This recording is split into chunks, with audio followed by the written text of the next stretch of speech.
welcome back to my film and TV channel. You're all staying safe and well. We're going to Amazon Prime today as well. We're going for a science fiction romantic comedy. Well, that's what they claim it is. We'll see, won't we, from what other people think and what I think about it. Going to have a look, not to confuse with an animation from 2005, because this film is called Robots. I say, don't get confused by that one. My little video shot them in 2005 still, so I did have this on DVD and posters for it and everything, Robots, but this isn't the one we're talking about. This isn't the animation. This is a new one, a live action Robots. Please, if you are new to the channel, push that subscribe button, push the bell notifications, get to be on board, everything film and TV, of course, information vlogs as well, reviews like this, and it's not just me, I give other people's thoughts, etc. as well. Well, there's not too much out there at the moment on this one, because it's only literally watched it as it came out. So, yeah, please, if you can, give us a like. That'd be much appreciated. Just give us a little thumbs up. Yeah, it's written, directed by Ant Hines and Casper Christensen, and it stars Shailene Woodley and Jack Whitehall. Yeah, I've seen Jack lead a couple of things, sort of US-based stuff. And he seems to, I wouldn't say he was the flavour of the moment, but he does this sort of style of film, and he never quite works for me. I do quite like him as a person, but I just don't like the parts he plays in the films I've seen him play. Obviously, you've got the famous nativity ones, haven't you? The Christmas ones that he appeared in as well. But yeah, he doesn't quite work for me. He's not the greatest. It's based on the 1973 short story The Robot Who Looked Like Me by Robert Sheckley. Yes, that's a long time, 50 years ago. And the film's released on May the 19th in the US by Neon, as I say, which just literally appeared on Prime. Now, I've watched this, and all these comments are as at the 14th of July 2023. What's it about? Well, it's 2032, so we're only 9 years into the future.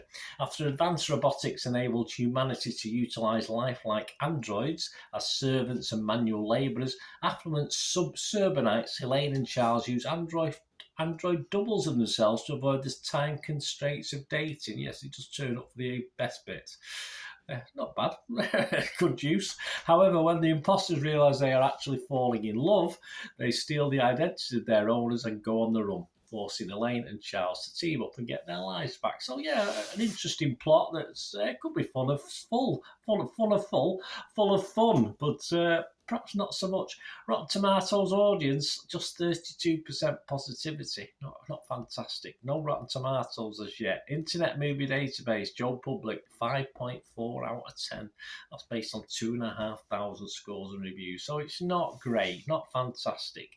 But yes, we do have some critics on Rotten Tomatoes. Let's have a look at there. They're giving a rating of less than the audience. They're giving a rating of 20%. That's just 10 reviewers, of which they're not the big guys, they're not the big reviewers who like to quote, but it's worth having a look at what they're saying anyway. An average rating of just 3.8 out of 10. That's not very good, is it? 2 fresh and 8 rotten. So yeah, just poor. Stephen Romer from The Australian, he said there are some flat bits and some treacly moments about the value of being human, but otherwise it's enjoyable entertainment. He likes it. He's one of the rare ones. Boris Yangin from Review Online website.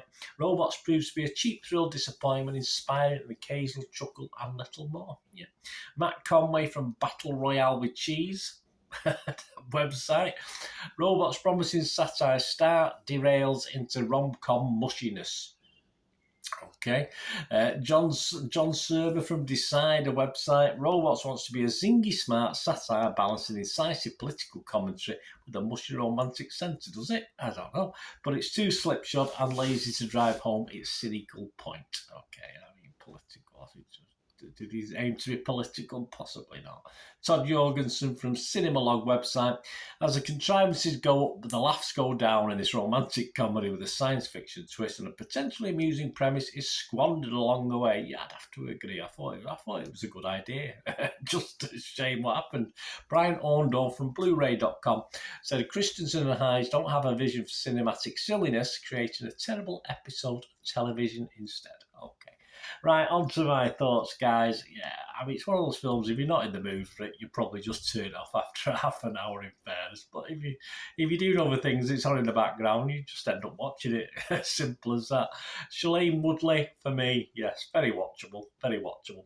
As I said, Jack Whitehall, less so, unfortunately. As a streaming effort, I sort of liked it in a throwaway, silly sort of rom-com way. No, the comedy element, of course, doesn't always work. Of course, it doesn't. But if you just want it as a light drama, a bit of fun without laughing, it's okay. It's just an easy watch to have on in the background. There are worse, certainly worse recent rom coms on Prime and people and things like Amazon, Netflix, and stuff like that. Though it's okay, and that doesn't say much, does it? If it's one of the better ones of recent times. So it's not great. What about my scores? I'll give you my scores. Let's say Metacritic. I'd have to be mixed on it. I'm not going to go fully fledged negative because, as I said, certain things appeal to me. I'd have to be rotten or fresh tomato, fresh tomatoes on Rotten Tomatoes. I'd have to be rotten on it. And as far as Internet Movie Database, yeah, I'll be a little bit down on what it's getting, which is 5.4. I'm going to give it a 5 out of 10. So at least it got a score, which is good. But although I'll have to admit that score's probably for Shailene Woodley more than anything else. So, yes, I'm a bit biased on that score. I did enjoy watching the young lady. And, yeah, Jack Whitehall to a lesser extent. And it was just an easy watch to have on in the background. So don't get all settled with your popcorn and your cup of cocoa. It's probably all right just as a backdrop. And it's, I pay for my subscription anyway, so I occasionally get something like this. It at least fills an hour and a half, and that's what it did. Let me know what you think, guys. Anyway, it's not the most gushing